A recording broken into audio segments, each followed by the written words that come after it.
Mary Powers is the founder of Bears for Absent Babies, an organization that creates teddy bears in the same length and weight as babies who have been lost. It came about originally because of my daughter, who lost a baby in 2014. And prior to that, I had no idea what a devastating loss it is for parents to be counting on that baby. We were allowed about an hour and a half with Aurora before she died. And after that, I learned so much. The first thing was that my daughter Diana had a difficult time because she said, I came home with empty arms and they ache. My arms just ache to hold something.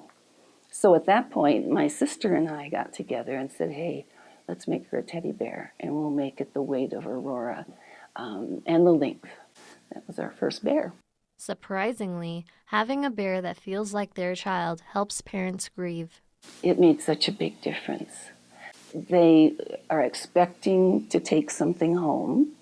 They already have a nursery completely decked out for the baby and expecting, that little one to come home. And they come home with nothing. And so later on, I found out the reason for that is simply the mind really can't take in the death of a child for a parent. It's huge. And if there's a parent or even someone who thinks someday they will be a parent, having a child leave you is just something you don't even think about.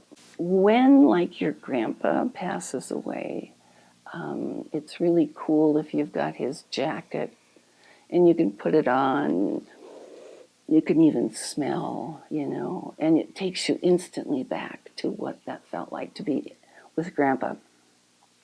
Not so if you have no baby to take home. There's no linking object to allow the parent to grieve. So I thought, if it does that much for my daughter, anyone who loses a baby, if they want a bear, deserve to have one. Mary doesn't feel like there is enough awareness for parents who lose children. There's only 2 organizations in town that work with these parents. Because there's shame around it for the parents. Somehow they've failed. It permeates with all of those parents. And for some, the grieving process just really brings them to their knees and they're not able to function for quite a while. So I don't know of any other reason that there aren't more organizations that would do it. Although there is not enough support, Mary is doing all she can to help parents. It still is a huge grief process, but having something instead of nothing made a huge difference in their life. It really did. With the Reno School of Journalism, I'm Guinivere Clark.